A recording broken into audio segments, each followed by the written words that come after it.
Aussie, Aussie, Aussie, oi, oi, oi, Aussie, Aussie, Aussie, oi, oi, oi, Aussie, oi, Aussie. Okay, I'll behave myself now. Let's get into the video. At the age of just 26, Kyle Fletcher has proven himself to be one of the best pro wrestlers in the entire world, and the future already looks big for him.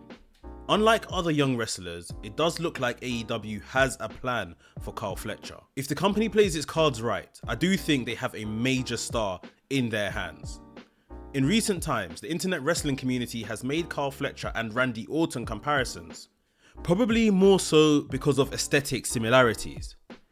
But when I look at it beyond that, there are similarities in Kyle's current run in AEW that parallel in Orton's early days in WWE. If everything goes right, Kyle Fletcher could reach Orton's status in the future and possibly surpass it. My name is Mex, hit the like button on this video and subscribe, and let me tell you how Kyle Fletcher is the new Randy Orton. Before coming to AEW, Fletcher made a name for himself in New Japan alongside Mark Davis. Aussie Open was quick to make an impact as both Fletcher and Davis proved that they shouldn't be taken lightly. The team was excellent inside the ring and their matches showed that. Outings against the likes of FTR are worth watching if you haven't seen them. Both men joined the United Empire, and what way to gain more exposure than by aligning themselves to one of the best pro wrestlers on the planet in Will Ospreay. Both Fletcher and Davis achieved success in the form of winning the IWGP Tag Team Championships and the strong openweight tag titles as well. Like several others in New Japan, Fletcher and Davis took advantage of the working relationship between AEW and New Japan, which allowed them to appear on AEW Dynamite. Aussie Open and Ospreay would have a 6-man tag team matches in 2022, and it was a nice way to get the pro wrestling fans who didn't keep up with the New Japan product familiar with them. Ospreay and Aussie Open were also the participants in the tournament to crown the first ever AEW World Trios Champions in 2022. The group had excellent matches against the Elite and Death Triangle in the tournament, but failed to win the World Trios titles. All three men continued to appear on AEW programming, and Aussie Open would go on to sign with AEW in the first half of 2023. Little did anyone know that signing with AEW would turn out to be one of Fletcher's best decisions. Fletcher and Davis began appearing in Ring of Honor, and the two went on to win the Ring of Honor World Tag Team titles. Both men were also a small part of the storyline between Adam Cole and MJF as they lost their titles to Cole and MJF during the 0 hour of All In 2023. Fletcher and Davis would go on to challenge FTR for the AEW World Tag Team titles, and they had an unbelievable match at the 2023 Wrestle Dream event. We later found out that Davis suffered a wrist injury which kept him out of action for some time. Now, I don't want to say that Davis being out of action with an injury was the best thing for Fletcher's career, but I don't think Fletcher would be where he is now without Davis being away from him. Following this, Fletcher joined the Don Callis family, and he would have singles matches in both AEW and Ring of Honor. While Ring of Honor isn't what it used to be, it's worth noting that Fletcher went on to win the Ring of Honor World Television Championship towards the end of 2023. It was enough to show that Tony Khan did have plans for the soon-to-be Proto-Star. Kyle would continue having solid matches with different performers, but things truly got rolling when he and Ospreay faced the Young Bucks for the tag team titles at last year's Grand Slam. The Young Bucks got the win after Ospreay stopped Fletcher from cheating to win the titles. It was at that moment Fletcher knew he had to move away from Ospreay in order to stand out as one of the top performers in the company. Fletcher turned heel at Wrestle Dream when he cost Ospreay his international championship. He even went on to hit the Tiger Driver 91 on Will Ospreay. In my eyes, Fletcher's promo after Wrestle Dream is what made him a much more serious performer.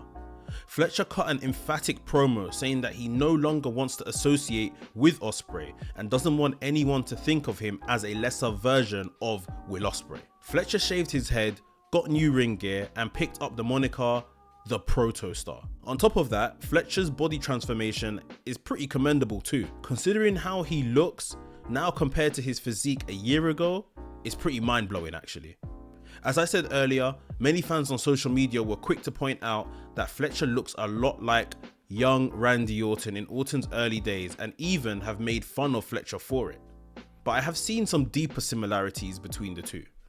Randy was known for going after the top spot very early in his career, and it's a reason why he became the youngest world champion in WWE history. Orton was also known for going after legends and top guys of the company, and most of the time he had to cheat in order to win.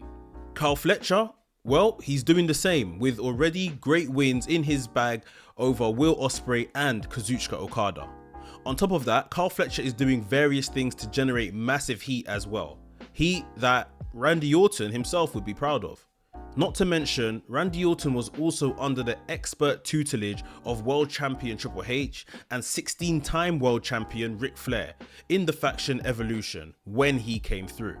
Again, this is similar with Kyle Fletcher, as he is in the Don Callis family, being managed by Don Callis himself, who has been responsible for some of the biggest success stories in wrestling in recent times, managing both Will Ospreay and Kenny Omega. Now, granted, for my taste, Kyle Fletcher is a tremendous performer, much better than Randy Orton in his early career. He has already amassed several classic performances, tag team performances, and singles performances in his budding career. Randy Orton may have a particular style that some have become accustomed to, but even he wishes he had Kyle Fletcher's ability at Fletcher's age. It's crazy to see how far Fletcher has come in just 1 year. AEW has a star on its hands, and it would be heartbreaking if the ball got dropped on Fletcher from where we currently are with him. The comparisons to Randy Orton are somewhat premature, especially when we are talking status in professional wrestling. But if Fletcher could be for AEW what Orton has been for the WWE, a 20+ year veteran that is one of the greatest heels the industry has ever seen, then AEW has massively scored with the decision in making Kyle Fletcher a single star. At this point, there are certain corners of the AEW fan base even calling for Kyle Fletcher to be made a world champion and buck the trend of having to wait till he's older and have more quote-unquote experience.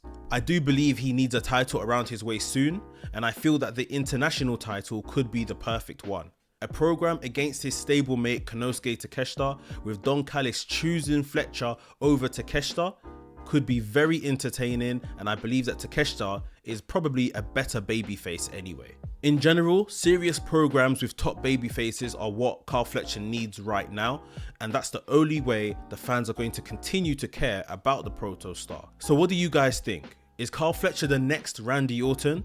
Do you see Fletcher as one of the top guys in AEW's future? Share your thoughts in the comments below, and if you enjoyed today's video, make sure to hit the like button, subscribe for more, and click on the video on screen now to see my thoughts on Kyle Fletcher in the recent Continental Classic tournament.